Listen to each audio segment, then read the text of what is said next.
back here on the hour. Arianna Huffington is hanging out with us. The Huffington Post is the blog, obviously, and a lot of very recognizable names participate on the blog. And so I wanted to ask you a couple of questions about people you've met, because... But also, I want to invite everybody here to write. To write for the vote? Because, you know, there are recognizable names, but, well, when people blog, it's like they update their Facebook entries. So that's you saying no. They're not going to pay you. But you know what? If you become reporters or editors, we do pay. We have paid internships, so there are many ways to get paid at the Huffington Post.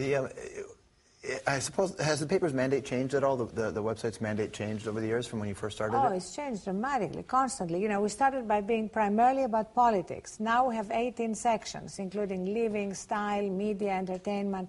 And we had last month, for example, 2 million comments. So a very, very engaged readership. Sure, and a lot of very recognizable people who participate. How do you go find, do you say, hey, Matt Damon, I want you to play along, or to Norman Mailer, or do they call you?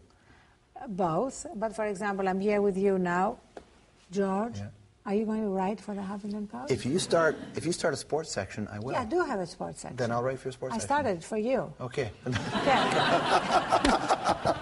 Maybe I will. Maybe he will. Come on, you can do better than that.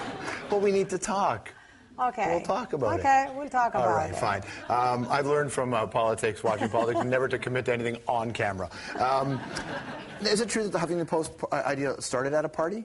Like the idea at It started actually at a meeting at my home after the election, the 2004 election when John Kerry lost. Yeah.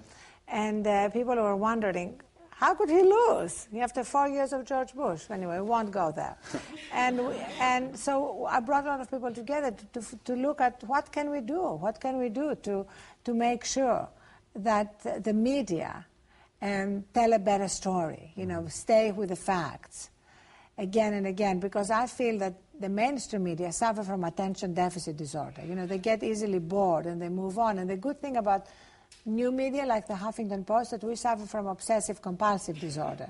You know, stay with the story and stay with the story until it breaks through. Yeah.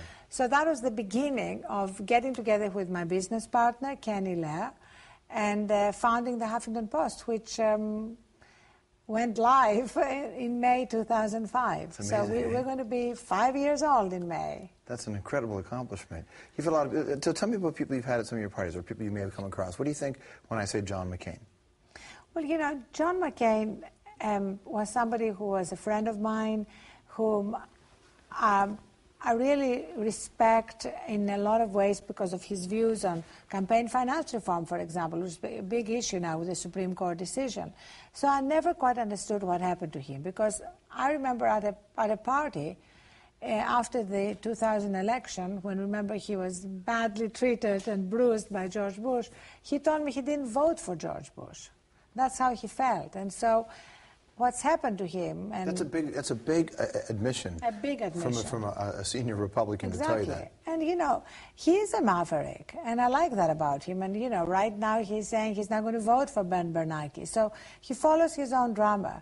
And that's why I can never understand why he picked Sarah Palin to be vice president. You know, that was a tough decision. Who disappoints you who has disappointed you? Well, you know, I'm constantly disappointed by politicians. I feel a little bit like the Greek philosopher who went around begging from statues. And somebody went up to him and said, "Why are you begging from statues?" And he said, "I'm practicing disappointment."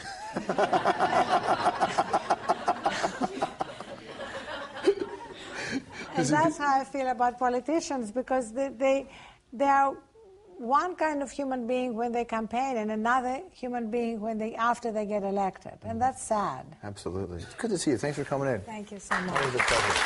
Come back anytime. Arianna Huffington, everybody. We'll be right back with Shirley Bourne. Come on. Oh, that's a fake. That's a fake. Well, bring it. Bring it to the wall. Top left. Ready? Top left. Okay. Ready? Come on. Where is it? Where is it? Come on. Hey, guys. Can I take a few shots? Ooh. Figure skater. I don't know if we need any triple luxes with this game. Listen, fellas. After Battle of the Blades, I learned a little bit about hockey. You think so? Yeah, I'm a big girl. All right, here's the deal. You can take the ball from me. You can play hockey. Schooler Okay. Pete. Ready? I'm coming up close. You ready? Oh! Jeez! How about you, Big Mouth? You want to give it a go? I'm really sorry I mocked you. I don't care what they say about Claude Lemire. He's a good teacher.